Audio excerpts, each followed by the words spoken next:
On the 6th morning of her marriage, Helena March learned that a duke could make indifference sound like a clause in a deed. Gideon Blackwood sat at the far end of the breakfast table, reading correspondence while rain silvered the windows of Ravensmere House.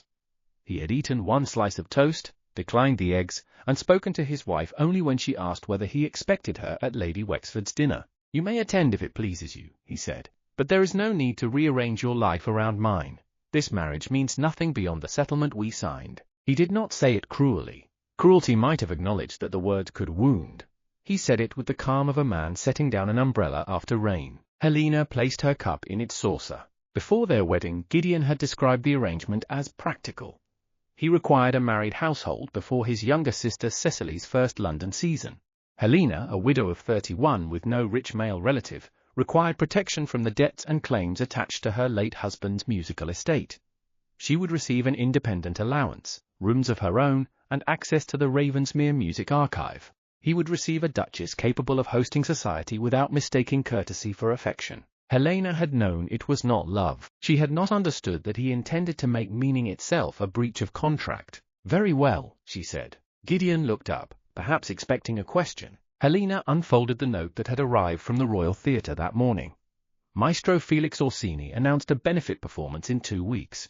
Its central work would be a symphonic suite attributed to Helena's late husband, Edmund March. Helena had composed every bar. The final movement remained unfinished because Edmund had died before she wrote the cadenza. Orsini possessed only the fair copy her husband had taken to rehearsals. Helena held the sketches proving authorship, but no London impresario would risk insulting a celebrated dead composer on the word of his widow. "I shall move my piano to the west stable room," she said. Gideon's brows drew together. "The blue music room was prepared for you. The blue music room is used for your mother's afternoon callers and Cecily's singing lessons. My work disturbs both. You are Duchess of Ravensmere. You need not work in a stable. The stable room has north light, a separate stair, and no obligation to become a drawing room when guests arrive. There are servants to manage your things. I shall direct them." She rose. "Lady Wexford expects the Duchess of Ravensmere tonight," he said. "You have just explained that my life need not be rearranged around yours." "That is not what I meant." Helena folded Orsini's notice and placed it beside his plate. "It is what you said." By noon her scores, teaching books, desk, and square piano had been moved from the blue room. She returned the household invitation ledger to the housekeeper and cancelled the floral arrangements she had ordered for Gideon's political supper. No act was performed in anger. She simply removed from the marriage every service that had depended upon unspoken meaning. At 3 she hired 2 musicians to read the unfinished suite in the stable studio. At 4, Gideon discovered that the guest list for his dinner had not been confirmed. At 5, Orsini sent Helena a bouquet with a card congratulating her upon seeing her husband's masterpiece properly honored. She dropped the card into the fire and kept the flowers for her pupils. Gideon entered the studio without knocking as the cellist played the opening phrase of Helena's second movement. The room still smelled faintly of leather and lime wash. Rain beat a soft rhythm on the high windows. Helena stood beside the piano, pencil poised over a page. "My secretary says you have withdrawn from the Wexford dinner." "Yes." "And returned the household book." "Yes." The cellist and violinist found absorbing interest in their music. "May we speak privately?"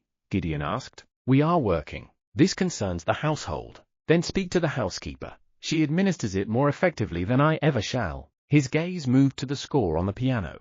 "What is that?" "The suite Maestro Orsini intends to perform under Edmund's name." "It was your husband's." The words were quiet. They still struck. Helena dismissed the musicians with payment for the full hour. When the door closed, she took a bound sketchbook from the locked drawer. "This is my hand," she said. "These are my first themes, dated over 4 years. Edmund copied them. Orsini rehearsed them. Neither composed them. Gideon examined the pages without touching. "Why did your husband take the credit?" "Because concert committees would read his name. Because he promised the first attribution would establish us both. Because the second performance required the same convenience, and the third required gratitude. By the time I objected, he said exposing the arrangement would ruin us." "Why did you not tell me before we married?" "You asked whether his creditors could claim my present earnings. You did not ask whose work produced the earnings." "That is an evasion." "It is an answer shaped like your questions." He looked toward the door. The sounds of the household came faintly through the wall. Wheels in the yard, a groom calling. Cecily's dog scratching at a gate. Orsini cannot perform property that belongs to you, he said. He can perform a manuscript he possesses while every patron believes the dead man named on it wrote the music. My solicitor will stop him. On what evidence? Your statement. Yesterday your solicitor called the claim a domestic dispute. Gideon's expression hardened. I was not informed. You were not interested. He set down the sketchbook. Give me Orsini's notice. No. Helena, you said the marriage means nothing. It cannot become meaningful only when your authority is useful. I am offering help. You are issuing yourself a task. The distinction displeased him because it was true. A knock sounded. This time Gideon answered it. Lady Cicely Blackwood entered carrying a packet of music. At 24 she resembled her brother around the eyes, though curiosity had kept hers warm. Forgive me, she said. Jonas Reed sent this from the theatre. He said Helena must see it before Orsini does. Jonas was a copyist in the Royal Theatre's music library, thin, underpaid and gifted with a memory for paper. Helena opened the packet. It contained 8 pages from the suite's final movement. The piano cadenza ended halfway through a descending sequence. In the margins, someone had written rehearsal letters in blue pencil. R-A-V-E-N, followed by a blank. Raven. Gideon saw it.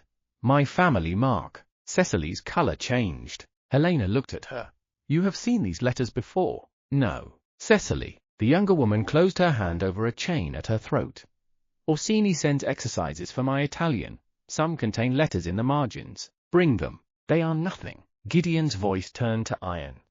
Bring them now. Cecily flinched. Helena stepped between the command and its target without moving from the piano. Ask her. This may concern the family. It concerns Cecily first. Gideon looked ready to refuse. Then he saw his sister's face. Will you show us? He asked, each word stiff with effort. Cecily left and returned with a portfolio. The exercises seemed ordinary. Italian arias copied in Orsini's hand with corrections in blue. Helena played the marked notes, not the printed melodies. Each formed a short pattern. When she assigned letters according to the rehearsal marks, phrases emerged. West door. 11. Bring letters. The last page read leave, with M. Gideon went white. You plan to elope? No. Who is M? I do not know. These were in your room. They came after lessons. Orsini said the marks trained memory. I noticed words, but I never answered. Why hide them? Because you would stop my music, lock the west door, and decide the rest. If a man is arranging to take you from this house, there is no man. Helena studied the pages. The marked notes do not all belong to the same cipher. Some use rehearsal letters, some use intervals. Some appear meaningless.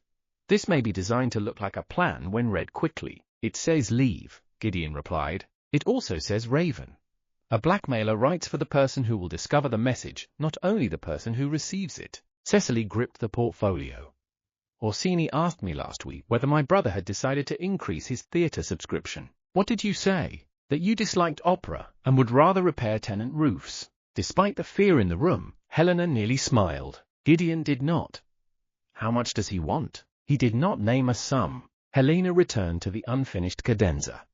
The letters raven ended at the precise place where the manuscript broke off. Orsini may possess the missing page, she said. If the cadenza continues the message, it could tell us what he intends. Then we take the theatre archive, Gideon said. The archive belongs to the company. I am its principal private patron, which gives you access under rules, not ownership. You expect me to wait while my sister is threatened? I expect you not to create a second wrongdoing before we understand the first. Cecily sat on the piano bench.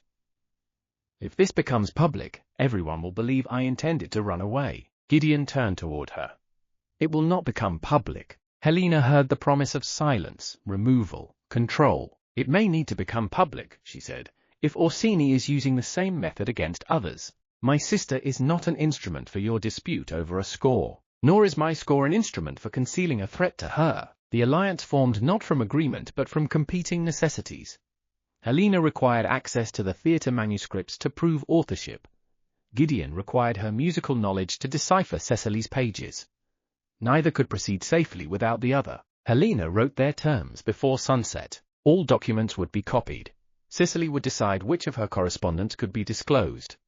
Gideon would not remove Helena's manuscripts or direct her public statements. Helena would not publish Cecily's name without permission unless immediate harm required it. Jonas Reed would witness the condition of theatre pages. Either party could end the work, but copies already deposited with an independent solicitor would remain. Gideon read the page. You have drafted a treaty. A boundary becomes more useful when both people can read it. You make marriage sound like litigation. You made it sound like nothing. He signed. The Royal Theatre received them the next morning. Orsini rehearsed on stage beneath a chandelier being lowered for trimming. He was handsome in the polished manner of men accustomed to applause. Silver threaded his dark hair.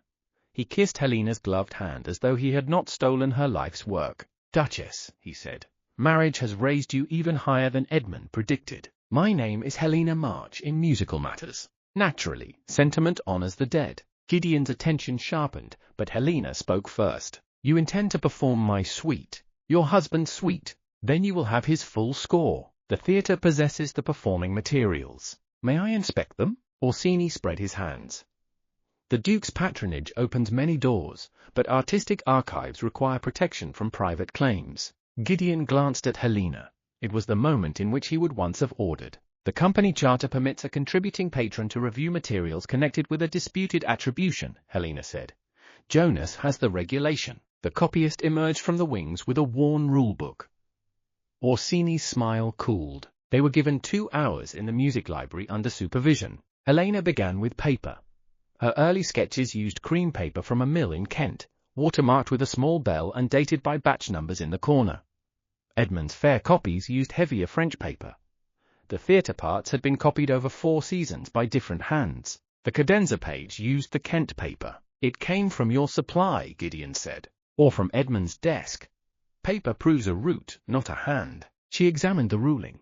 Before marriage to Edmund, Helena ruled her own staves with a 5-point rastrum whose middle pen dragged faintly. The cadenza carried the same slight break.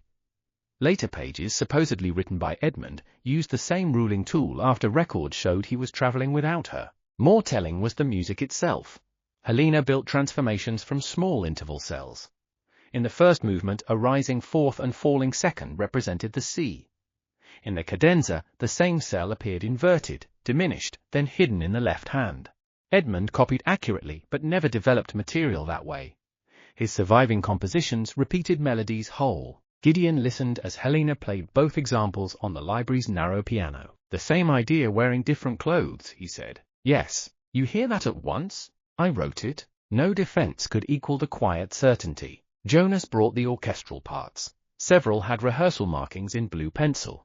Helena arranged them by paper batch.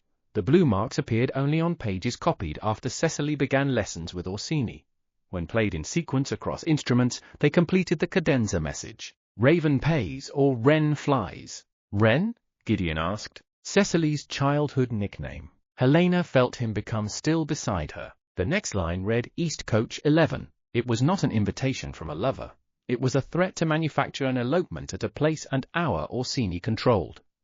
If Gideon refused to fund the theatre, a hired carriage, forged letters and witnesses could create a scandal around Cecily without her ever leaving the house. We take these pages, Gideon said. Jonas blocked the cabinet.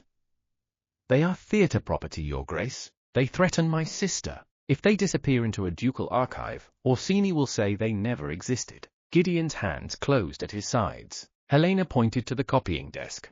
We make witnessed facsimiles. Jonas seals one set. Your solicitor receives another. The originals remain under a new lock with 2 keys. One held by whom? Jonas. A copyist? Helena met Gideon's eyes. He looked at the blue marks again. Yes, a copyist. Orsini interrupted before they completed the final page. He declared the review ended and dismissed Jonas for insubordination. Gideon could have restored him by threat. Instead, at Helena's instruction, he wrote Jonas a temporary contract to catalogue the private Ravensmere music collection at the same wage, with no condition attached to his testimony. It looks like payment, Jonas said. Then do not begin until after you testify, Helena replied. Gideon amended the date. That small surrender cost him less than money and more than pride. They returned to Ravensmere House with copies but no proof of who made the blue annotations. Orsini could blame a musician. The authorship dispute remained equally incomplete. Helena's sketches demonstrated composition, but Edmund's name appeared on every published program and payment. For 6 days Helena worked in the stable studio. Gideon came each evening at an agreed hour. He sat in the chair beside the high window and sorted paper by batch, while Helena reconstructed the unfinished cadenza. He was poor at musical copying and unexpectedly patient with correction. "That note is a B flat," she said. "It resembles an A. It resembles an A written by a man who refuses instruction." He crossed it out. A B flat. The work drew them close without asking intimacy to carry the plot. Gideon learned to hear the interval cell as it changed. Helena learned that his silence could hold attention as well as distance. One night he found a page bearing both Helena's and Edmund's hands. "He wrote above your music," he said. He often did. The top line contained Edmund's instruction to Orsini: "Present this under my name." H. agrees. "Did you? At first. Why?" Helena looked at the unfinished cadenza. "My mother was ill. Edmund's commission paid her physician. He promised the next work would carry both names. When I asked for the promise in writing, he laughed. After my mother recovered, I tried to withdraw the suite. Orsini told me the orchestra had already been paid, and I would ruin 30 musicians. So you remained. I chose the least immediate harm. Then everyone called the choice consent forever." Gideon did not tell her she should have fought harder. The absence of that judgment made room for truth. "My mother used affection as debt," he said. "If I visited friends, she became ill. If I disagreed, she said I had abandoned her. I learned that the only safe promise was one that meant nothing. And so you offered me nothing before I could ask for more." "Yes. It explains the breakfast. It does not repair it." "No." He returned to the paper. At 10, a maid brought a message from Cecily. Orsini had announced a private salon before the premiere. He would display Edmund's original sketches and address rumors that Helena sought to seize a dead man's reputation. The attack was moving into public before their evidence was complete. Helena closed the piano. "Then we attend," she said. The salon occupied the upper rehearsal room of the Royal Theatre. Patrons sat in gilt chairs where choristers usually waited for cues. Orsini had placed Edmund's portrait beside the piano and arranged the manuscripts beneath glass as if presenting relics. Helena recognized her own first sketch of the sea theme. Her initials had been cut from the lower corner. Orsini greeted Gideon warmly, and Helena with sorrowful courtesy. "I had hoped to spare Edmund's widow this painful necessity," he told the room. "But private ambition now threatens a public memorial." He raised a page in Edmund's hand. It described the suite as my new work, and thanked Orsini for arranging its premiere. "A husband may call the house his without laying every brick," Helena said. A few guests smiled. Orsini did not. Mrs. March assisted her husband as devoted wives often assist gifted men. Marriage to Ravensmere appears to have persuaded her that rank can rewrite authorship. The accusation moved easily because society understood a widow who guarded a dead man's fame. It did not understand one who reclaimed work from him. Orsini displayed payment ledgers made out to Edmund and a letter in which Helena promised not to interfere with the suite. He did not display the line above it, where Edmund promised joint credit. "May I inspect the letter?" Helena asked. "It belongs to the theatre. You invited judgment and withheld the page." "I invited witnesses." "Then let them witness." Lady Cicely rose from the second row. "I will." Her support changed the social danger.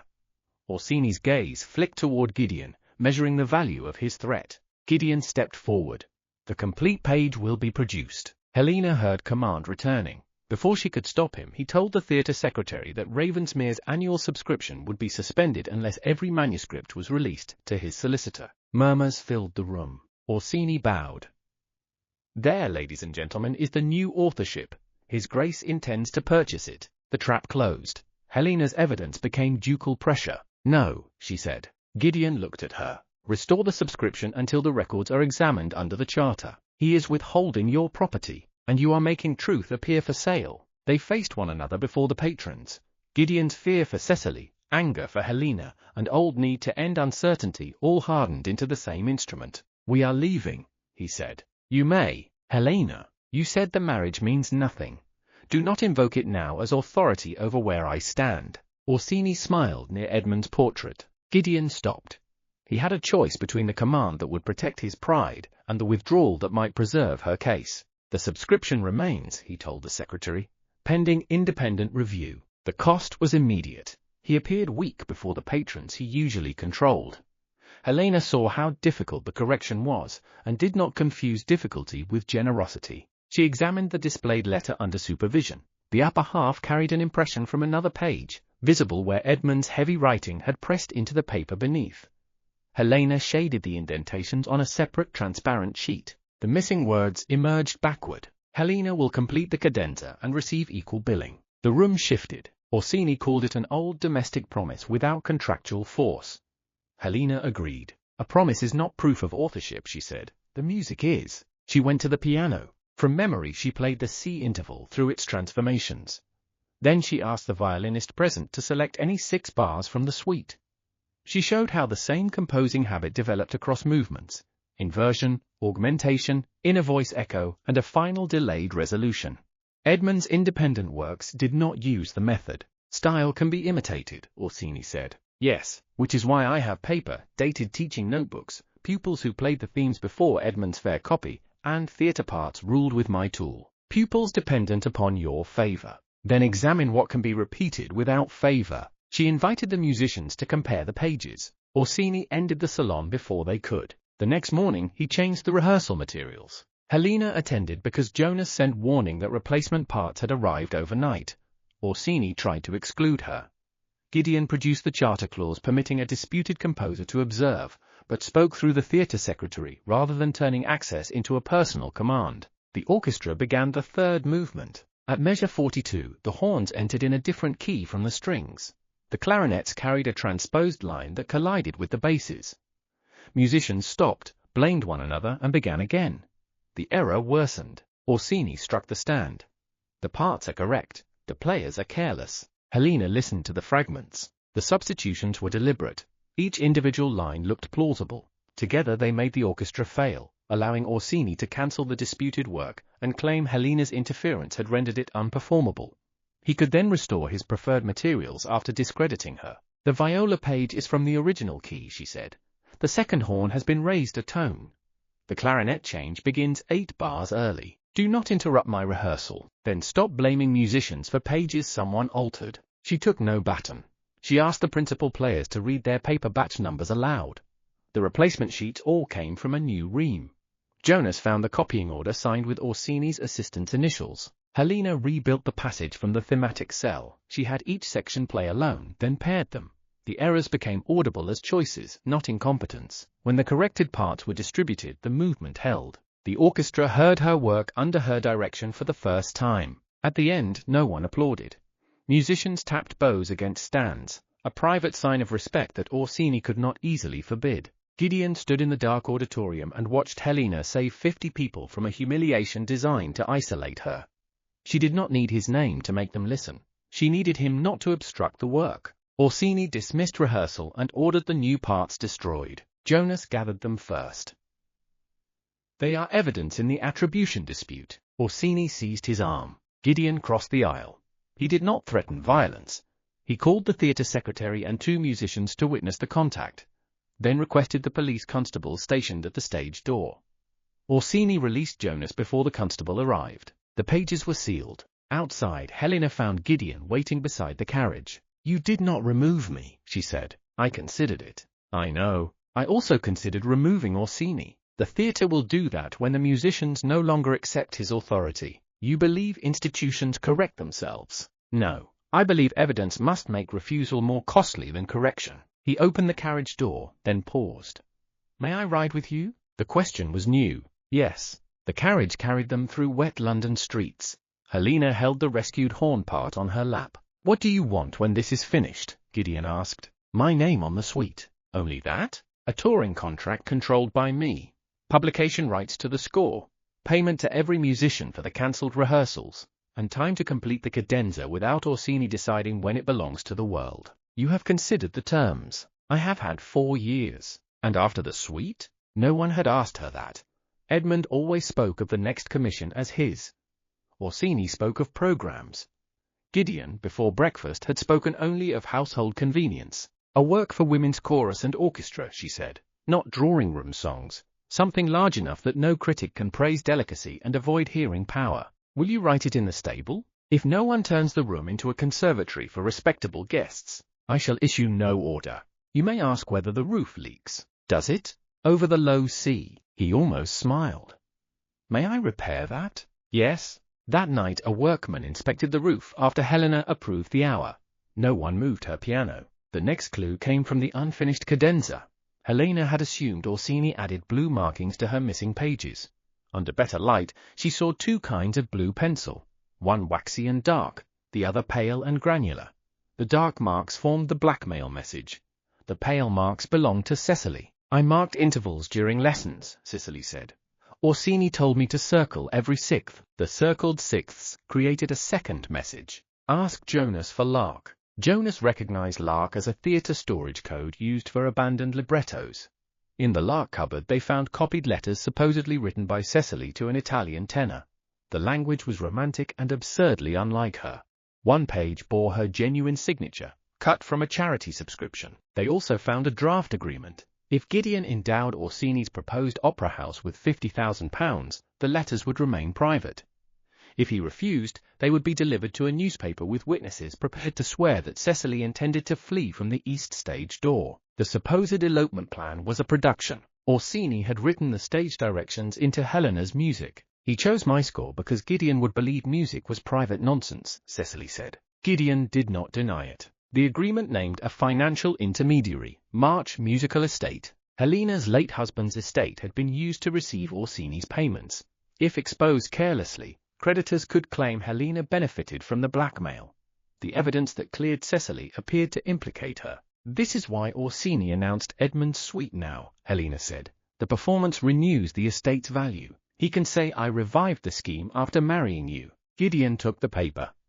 I will have the account frozen. Not until we trace who controls it. Money may be moved tonight. Then Jonas copies the ledger entries while your solicitor requests a lawful hold. That takes time. Evidence does. He paced the Lark room, surrounded by discarded operas. Every hour gives him another move. Every command gives him another defense. They compromised. The solicitor filed an urgent notice with the bank while Jonas and Helena copied the estate account. Cecily gave written consent for her forged letters to be used under seal. Gideon did not read the intimate-looking pages after she asked him not to. The bank records led to Orsini's theatre development company. They also led backward to payments Edmund received during Helena's marriage. Her husband had not merely taken credit. He had sold future rights to her compositions. Helena sat at the studio piano with the contract before her. Edmund's signature was unmistakable. A second line claimed Helena approved all works composed in the household. That is not my signature, she said. Gideon examined it. It resembles your hand. Edmund practiced. The words brought no surprise, only an old grief acquiring another date. I will challenge it, Gideon said. I will. As your husband, I may have standing. Helena closed the piano lid. Do not use the marriage that means nothing to own the dispute about my first marriage. I meant to give you legal force. Then give me access to counsel and let the claim remain mine. You reject every form of protection. I reject forms that erase me. The argument opened the fracture they had been approaching. Gideon saw danger and wanted walls. Helena saw walls and remembered every room in which Edmund had called her music his. Orsini can make you appear part of a blackmail conspiracy, Gideon said. Until the premiere, you should remain at Ravensmere House. Cancel your pupils. Speak to no reporter. My solicitor will act in your name. Helena went very still. You have decided all of that in one breath, because the risk is clear. To you, to anyone. My pupils pay for this studio. Their testimony dates the themes. Reporters will write whether I speak or not. And your solicitor has already called this domestic. I will replace him. You keep replacing the listener and retaining the command. His face closed. I will not permit Orsini to ruin you. Permit? He heard the word too late. Helena removed the Ravensmere archive key from her ring of work keys and placed it on the piano. Our agreement is ended, she said. You cannot mean to leave. The breakfast arrangement gave me separate residence at my choice. This is not about breakfast. It has always been about breakfast. You declared the marriage meaningless so that you would owe no tenderness, no explanation, no listening. Now that you feel fear, you want every privilege of meaning without any of its duties. I am trying to keep you safe. You are trying to keep yourself from experiencing my choice. He looked as though she had struck him. Where will you go? To my own rooms. These are your rooms. A room inside your command is not mine. She packed the sketches, the copied bank entries, and the unfinished cadenza. She left the jewels purchased for the Duchess of Ravensmere. She took the money earned from her pupils. Cecily came to the studio before Helena departed. "I am sorry," she said. "You did not do this. My letters drew you into it. Orsini drew all of us. You chose to show the evidence. Will you still use it?" "Only as you agreed." Helena embraced her. Gideon watched from the doorway but did not enter. When Helena passed him, he said, "If you leave now, society will say the marriage has failed. You said it meant nothing." The answer broke his heart because she had finally believed him. Helena moved into 2 rooms above a piano maker's workshop in Soho. The front room held her instrument. The back held a narrow bed and manuscripts. For the first time since marriage, every object around her remained where she placed it. She was lonely. Freedom did not become false because it hurt. Gideon returned to Ravensmere House and found the blue music room prepared for a duchess who would not use it. Invitations waited unanswered. His political guests complained that dinner lacked direction. The flowers were wrong.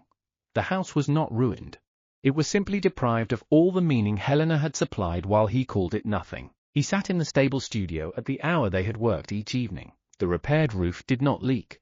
Her correction of his B-flat remained on the copying paper. For the first time he tried to reconstruct the evidence without her. He arranged paper by batch. He compared blue pencils. He read the theatre charter instead of commanding the secretary. The labor was slow and humiliating. It showed him how often Helena's competence had been mistaken for an extension of his access. In the Ravensmere archive he found a subscription agreement signed 5 years earlier. Gideon's mother, before her death, had promised Orsini an endowment if he employed Edmund March and contained any public claim by the wife. The phrase was underlined. His mother had known Helena composed the work. She had used patronage to maintain the lie because Edmund flattered her and Orsini supplied private concerts. After her death, Orsini treated the promise as a family obligation. When Gideon refused to fund the new theatre, he turned to Cecily. Publishing the agreement would expose Gideon's mother, undermine the family's reputation as patrons of music, and reveal that Ravensmere wealth had sustained the theft of Helena's name. He copied it himself. Then he found a sealed instruction from his mother. If Gideon resisted the endowment, remind him what affection costs. Use the girl if necessary. His private wound was not separate from the scheme. Orsini had learned the language of emotional debt from the woman who raised him. Gideon sat in the archive until dawn. He could conceal the letter, protect his mother's name, and challenge Orsini on narrower grounds. He could also repeat the choice that had built his marriage and the fraud: safety by omission. At breakfast, he summoned no one. He wrote to Cecily asking whether she consented to public disclosure of the threat. He wrote to Helena asking whether she would accept copies of the family agreement and his mother's instruction. He did not ask her to return. Cecily answered yes, provided she could speak for herself. Helena answered, "Deposit them with my solicitor." He did. Helena's solicitor, Miss Eleanor Shaw, worked from an office behind her uncle's conveyancing rooms. She could not appear as counsel, but she understood copyright assignments better than the barrister whose name appeared on the door. She received the Ravensmere papers, numbered each leaf, and required Gideon's messenger to sign a custody statement. "A duke who submits to a receipt," she observed. "London changes daily. He is learning that paper remembers what rank prefers to forget." Together they traced the forged rights agreement. The witness named on it, a theatre carpenter called Matthew Gorse, had died before the stated date. The stamp duty mark belonged to a later issue. The document had not been created during Helena's first marriage.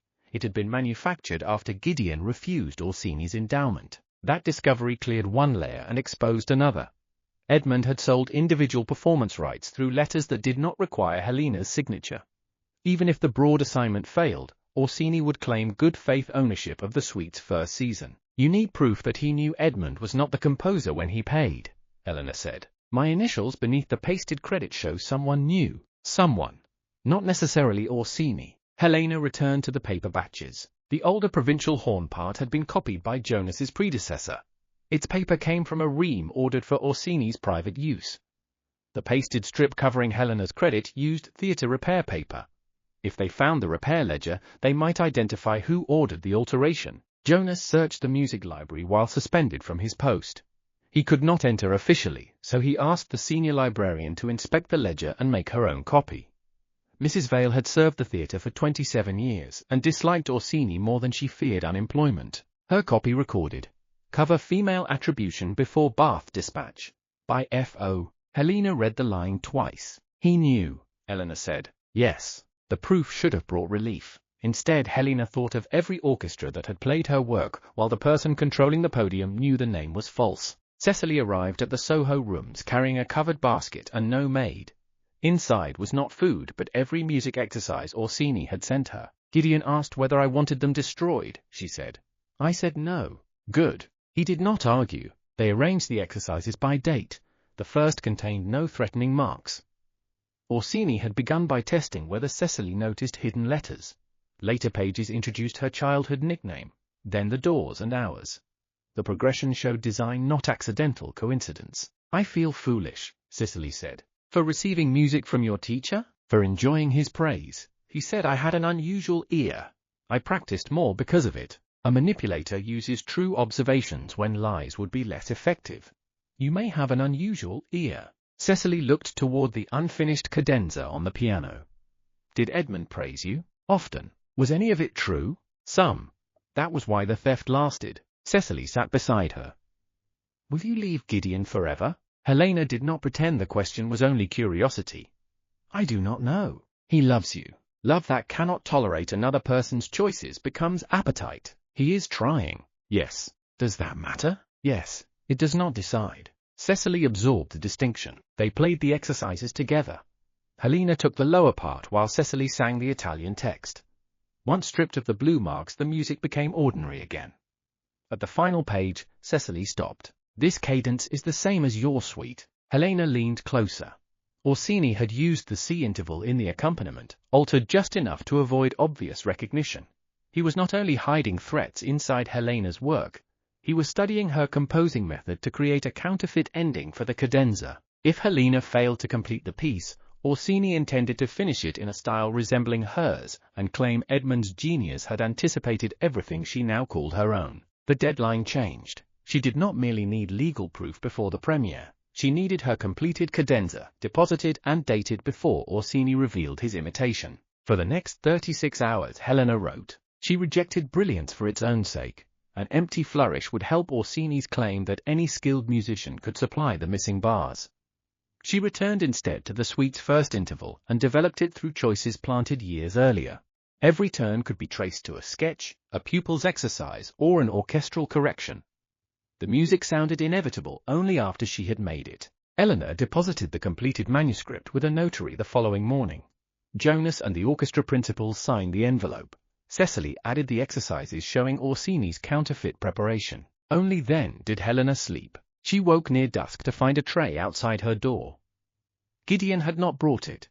A hired boy said the Duke of Ravensmere paid for soup and instructed him not to knock if the room was quiet. There was no note. Helena ate while reading the completed cadenza. The care reached her precisely because it did not enter the room. The following day, a committee of music publishers refused to hear her attribution petition until the theatre board ruled. We cannot encourage widows to reopen every domestic collaboration, one publisher said. Then do not encourage widows, Helena replied. Examine the dated manuscripts. He suggested she accept joint attribution with Edmund as a graceful compromise. Joint attribution would be another falsehood chosen for your comfort. She left without a contract and sent copies of the evidence list to provincial festivals. A Birmingham manager answered first. If the London inquiry recognized her, he would offer a performance under her sole name. Helena had built a future that did not depend entirely upon one stage. Orsini announced that the premiere would proceed. He also announced a pre-performance inquiry, at which he would prove Helena had forged her late husband's hand and exploited the Duke of Ravensmere. Several patrons withdrew from her teaching list. The publisher who had considered her score returned it unread. Helena continued writing the cadenza. Jonas and 3 orchestra principals came to her Soho rooms after rehearsal. They brought parts bearing her corrections. Each musician signed a statement describing the substituted pages and her restoration of the movement. The horn player brought an older part from a provincial performance, copied before Edmund's death. It contained Helena's initials beneath a pasted strip. When warmed carefully by a paper conservator, the strip lifted. H. March, composer. Edmund had covered the credit before delivering the part to Orsini. The evidence was finally complete enough to survive authority. What remained was the stage. The Royal Theatre's governing board met on the morning of the premiere. Orsini expected a private inquiry in the patron's room, where rank, money and embarrassment could be managed before the public arrived. Helena requested the main auditorium. This is a contractual matter, the chairman said. The false attribution appears on 600 public programs, she replied. The musicians were publicly blamed for altered parts. Lady Cecily's supposed elopement was prepared for newspapers. Privacy now would protect only the person who made the accusations public. The board refused. Gideon held the power to force them. Ravensmere funded the hereditary boxes, the patron supper, and a third of the gala orchestra. For generations, noble families had controlled the best seats whether they attended or not. He could threaten to withdraw the money until Helena was heard. That would repeat the salon. Instead, he surrendered the arrangement. At noon, the theatre posted a notice. By instruction of the Duke of Ravensmere, the perpetual private box privilege attached to his patronage was ended. The boxes would be sold to the public for this and future benefit performances. His annual subscription would continue for the contracted season, but carry no power over casting, programming, archives, or attribution disputes. The decision cost the theatre a predictable aristocratic gift, and cost Gideon a visible family prerogative. More important, it removed Orsini's argument that Helena's hearing was purchased by ducal pressure. The board moved the inquiry to the stage. By 6, patrons filled the auditorium. Musicians sat behind their stands. Reporters occupied the pit. The curtain remained raised on a bare platform containing 2 pianos, a long evidence table, and Edmund March's portrait. Helena waited in the wings with Cicely and Jonas. She wore black because she had been a widow long enough to decide for herself what it meant. Gideon approached, but stopped at a respectful distance. "May I speak to you before we begin?" "Yes. I am sorry for the breakfast." She had expected a larger apology and trusted the specific one more. "I made indifference a virtue because it spared me from obligation," he continued. "Then I used the marriage as authority when fear made indifference impossible. I told you it meant nothing and punished you for acting as though I had spoken truth." Helena looked toward the auditorium. "Why say this now?" "Because Orsini will claim every choice I make is proof that you control me. I need you to know I am not about to defend you as my wife. I will account for what Ravensmere did, release the evidence and leave the rest to you. And if the board rejects my claim, the family agreement remains public. Cecily's statement remains hers. The box privilege remains surrendered. Your residence and income remain independent under our settlement. Nothing I have corrected is payment for your return." He had learned to separate repair from reward. "Thank you," Helena said. Pain moved through his face. He wanted more, and did not ask for it. The chairman opened the inquiry. Orsini spoke first. He praised Edmund March as a generous genius and described Helena as a gifted helper, unable to distinguish contribution from creation. He produced the forged rights contract and payment records.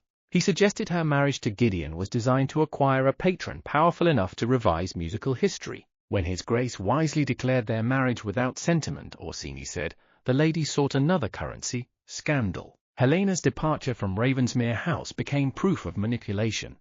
Her Soho rooms became a conspirator's workshop. The musicians who supported her became dependents seeking employment. Then he turned to Cecily. Lady Cicely's childish exercises have been misread to create a tale of blackmail. No carriage arrived, no elopement occurred, no threat existed. Cecily stepped forward. "Because I showed the pages before the date you wrote into them." Orsini smiled as if indulging a pupil. "You cannot know who made those marks." "No," she said, "but I know you asked what my brother would pay to avoid their discovery." The board murmured. Gideon entered from the opposite wing carrying the Ravensmere agreements. He did not take center stage. He went to the evidence table. "My family supported Maestro Orsini's concealment of Helena March's authorship," he said. "My mother promised money if he contained her claims. When I refused a new endowment, he used the methods my family had rewarded." He gave the chairman his mother's letter. "I also failed Mrs. March. Before our wedding, I accepted a contract that protected her earnings but never examined why they required protection. After our wedding, I told her the marriage meant nothing, as though denying human obligation made me honorable. When danger emerged, I attempted to control her movements and speech. She left because I repeated the injury this inquiry concerns. A man converting her work and choice into his authority." Orsini rose. "A husband confessing cruelty does not prove his wife's composition." "Correct," Gideon said. He turned to the orchestra. At his request, not command, the musicians lifted their parts. Every sheet bearing Helena's corrections was held where the audience could see the layers of paper, initials and changes. "These belong to the people who played them," Gideon said. "They will show the record. Helena March will explain the music." Then he left center stage to her. Helena walked to the first piano. She began with sound. The orchestra played Edmund's Surviving Overture, a graceful work built from repeated melodies. Then Helena played the sea theme from her childhood teaching notebook, dated by a pupil's inscription. The principal strings followed it through the suite's transformations. Jonas displayed the matching paper batches and ruling marks. The horn player showed the lifted credit. Helena asked a board member to choose a passage at random. She identified the original sketch, intermediate revision, and orchestral distribution. Each change carried her shorthand. Edmund's hand appeared only in fair copy corrections of spacing and dynamics. A composer does not merely write the first melody, she said. She decides what the melody becomes under pressure. She explained the forged contract. Her alleged signature used a form of capital H she abandoned before the date and appeared on paper purchased by Orsini's company 2 years later. The bank ledger connected payments to the theatre scheme. Jonas presented the blue pencil messages in their correct sequence. Cecily identified her pale markings and consented to show the forged letters. Orsini called the evidence manufactured. Helena placed the unfinished cadenza on the stand. "This page is yours," she said. "It is Edmund's. Then complete it." The challenge was not theatrical vanity. Composition required choices that copying could not imitate indefinitely. Orsini refused. A conductor is not a parlor improviser, nor is a widow merely a memory. Helena sat at the piano and played. She took the falling sequence where the manuscript stopped and allowed it to hesitate. The C interval returned in the bass, not as the old theme, but as a question. The right hand answered in fragments. Instead of the brilliant display Edmund would have favored, Helena built the cadenza from restrained voices learning to enter without covering one another.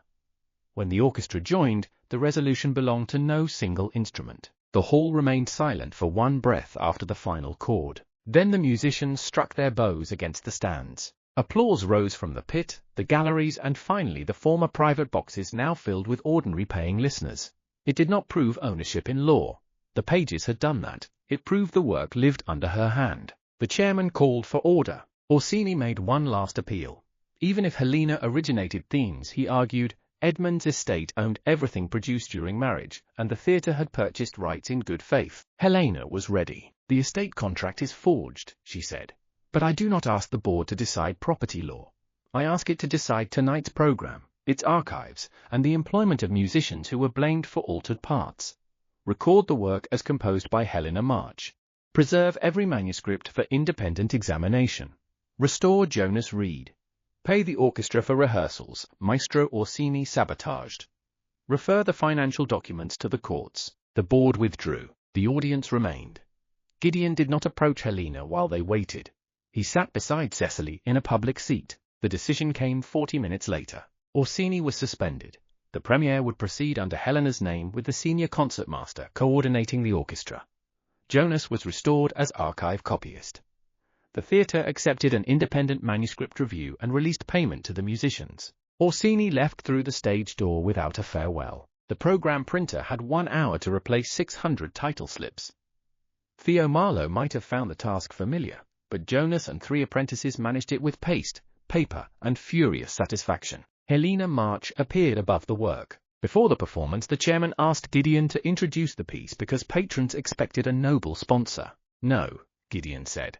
"They expect the composer." Helena went before the curtain herself. "This suite was written during a marriage in which my work was published under another name," she told the audience. "Tonight is not the story of a duke granting that name back. It is the result of musicians preserving their parts, a copyist preserving pages, a woman refusing a forged scandal, and evidence made public. His Grace removed obstacles his family helped create. I acknowledge that. The authorship remains mine." Gideon bowed his head. She lifted her hand. The orchestra began. The C theme entered quietly in the violas. It traveled through the ensemble, changed, collided, and returned. The corrected third movement held. The unfinished cadenza was unfinished no longer. Helena conducted the final movement from the piano, giving cues with her breath and hands. When the last chord ended, the applause did not carry Edmund's name. It carried hers. Afterward, contracts arrived with the speed of people claiming they had always recognized genius. A provincial festival offered 3 performances.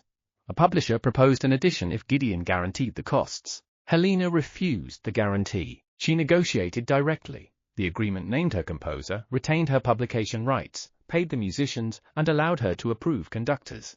The tour manager objected that a married duchess could not travel without her husband's household. I traveled as a working widow, Helena said. Marriage has not reduced my competence. Gideon, present only because she invited him to review the schedule, said, her settlement gives her independent residence and earnings. But society may purchase tickets. Helena accepted the contract. The courts later voided the forged estate assignment and ordered Orsini's company accounts examined. Recovery was incomplete. Edmund's creditors consumed part of the old royalties. Helena did not receive a magical fortune from justice. She received control of future work, which mattered more. Cecily chose to continue music with another teacher.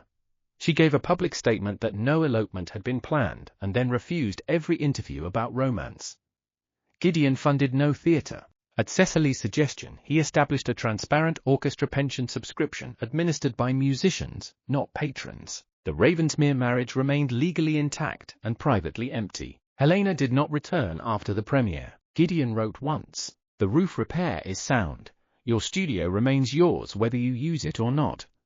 I will not enter without invitation." Helena kept the letter and answered only, "Thank you." She toured Birmingham, Bath, and Manchester. Her suite changed in each hall as different orchestras revealed new colors. She began the women's chorus work in railway waiting rooms and borrowed parlors.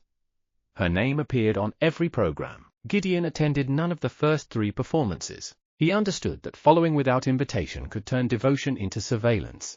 He read reviews, corrected newspapers that called the suite the Duchess of Ravensmere's charming confession, and sent no clippings. At Christmas, Cecily invited Helena to a family luncheon. Helena declined and asked Cecily to visit Soho instead. Gideon did not use his sister as a messenger. In February, Helena required a set of manuscripts from the Ravensmere archive. She wrote to the librarian, not to Gideon. The pages arrived with a complete catalogue and no personal note. Absence began to feel less like punishment and more like evidence of change. In March, the London publisher issued the score. Helena went to inspect the first copies. On the title page, her name stood alone. Gideon entered the shop while she was there. He stopped when he saw her and waited for permission to approach. "You may come in," Helena said. He looked thinner. The polished distance remained, but it no longer seemed like a weapon. "Congratulations." "Thank you." He bought 1 copy at the public price. "The publisher would have sent you one," she said. "Then this copy records a sale." She almost smiled. "May I ask about the chorus work?" "You may." They spoke for 20 minutes about music. He did not ask when she would return, whether she missed him, or what society said. When another customer entered, he bowed and left. Helena found herself wishing he had stayed. The wish did not erase breakfast. It did not command a decision. She allowed it to exist. 2 weeks later, she invited him to the Soho rooms for tea. He arrived precisely and brought no flowers.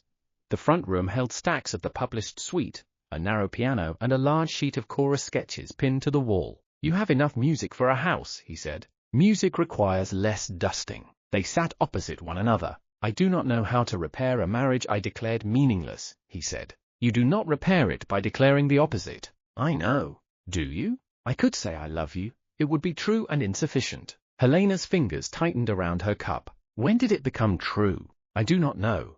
Perhaps when you moved the piano and the whole house revealed how much of it depended upon your attention. Perhaps in the music library when you heard one idea beneath every disguise. Perhaps I loved you before breakfast and called the marriage nothing because meaning made me afraid." Fear does not make the words smaller. No. He gave her a document.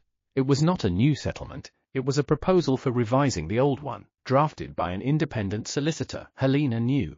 It confirmed her authorship, separate earnings, residence, travel, contracts, archive access, and right to publicly oppose Ravensmere interests. It also gave either spouse the right to live separately without loss of income or retaliation. "You have already signed," she said. "My signature binds me. Yours is not requested unless you choose." "What do you want?" "Permission to court my wife." The absurdity drew a laugh from her. Hope crossed his face and did not become pressure. "Under what terms?" she asked. "Yours." "No, that merely makes me the next person who controls everything." He considered.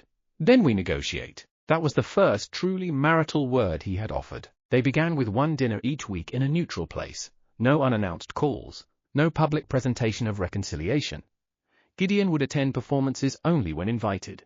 Helena would say when she required solitude rather than disappearing into work and assuming he could not be trusted with the request. Both could reopen any term without treating the question as betrayal. For 3 months they kept the arrangement. Gideon came to Soho and learned to sit through unfinished music without offering solutions. Helena visited the stable studio and found every page where she left it. The blue room became Cecily's teaching room, not a symbol of what a duchess should be. They disagreed about the tour. Gideon feared a winter journey to Edinburgh. Helena refused to cancel. "I would prefer you not go in January," he said. "I intend to. Will you consider February? If the hall can change the date and the musicians are paid for the alteration." He wrote to ask, not order. The hall agreed. Every musician received the promised fee. The compromise felt more intimate than surrender. In summer, Helena's chorus work received its first rehearsal at the Royal Theatre under a woman chorus master. Gideon sat in the public stalls. The final movement required a solo piano cadenza. Helena had left 4 measures blank. After rehearsal, Gideon waited until the musicians departed. "Is it unfinished?" he asked. Intentionally. "Why?" "Because the chorus must determine how long the held note can remain before the piano enters. The answer changes with the room. Meaning is not fixed in advance. Sometimes it is made by listening." He stood beside the piano, near enough that she could reach him, and far enough that she did not have to. "May I kiss you?" he asked. The question held breakfast, departure, public accountability, and months of restraint. Helena answered yes. The kiss was brief and careful. When it ended, he did not call it reconciliation. "Will you come home?" he asked. "I have a home." Pain flickered, but he nodded. "Will you visit the stable studio tomorrow?" he corrected. "Yes." Helena returned to Ravensmere House gradually. First for work, then for dinner, then for a night when rain made the Soho roof impossible, and Gideon offered the guest suite without entering it. By autumn she chose rooms connected to the stable studio by a new covered passage she designed. They did not share a bedroom because society expected it. They did so months later, after a quiet evening when both asked, and neither owed. The door closed on privacy, not secrecy. At their first wedding anniversary, Gideon arranged no grand celebration. Helena found breakfast set in the stable studio. 2 contracts lay beside the coffee, the revised settlement and her touring agreement for the chorus work. "This marriage means something," he said, "but I do not decide what it means alone." Helena looked at the piano. The unfinished cadenza manuscript had been framed above it, not at the triumphant final bars, but at the blank where several voices had needed to listen before entering. "Today," she said, "it means breakfast. And tomorrow? Ask me tomorrow." He smiled. "I will." She sat beside him instead of across the room. Outside, the repaired roof held against the rain. Inside, Helena opened the new score to the place where the chorus waited, raised her pencil, and wrote the next entrance under her own name. The tour began that autumn. Gideon attended the London departure only because Helena invited him, and he carried no instructions for the manager. At the station, Cecily gave Helena a new portfolio with 2 locks. Jonas had ruled the paper. The orchestra had signed the inside cover. "For work no one may rename," Cecily said. Helena embraced her. Gideon stood beside the carriage door. "May I travel to Birmingham for the final performance? If you buy your own ticket. In a public box? There are no hereditary ones on tour. Then I shall risk equality." She smiled and gave him the performance date. When the train moved, Helena saw him on the platform without feeling watched. He was not sending her away or waiting to reclaim her. He was allowing distance to remain part of choice. Weeks later, in Birmingham, the women's chorus entered on the held note Helena had left open. The room answered differently from London. She waited, listened, and brought the piano in 1 heartbeat later than before. From the audience, Gideon understood the change. After the applause, he did not go backstage until a messenger returned with permission. Helena met him beside the packed scores. "The entrance was late," he said. "It was right. Because the room required it. Because I listened." He offered his hand, not to lead her away but to help carry the manuscript case. Helena placed one handle in his palm and kept the other. Together they bore the music out beneath the name that had always belonged to her.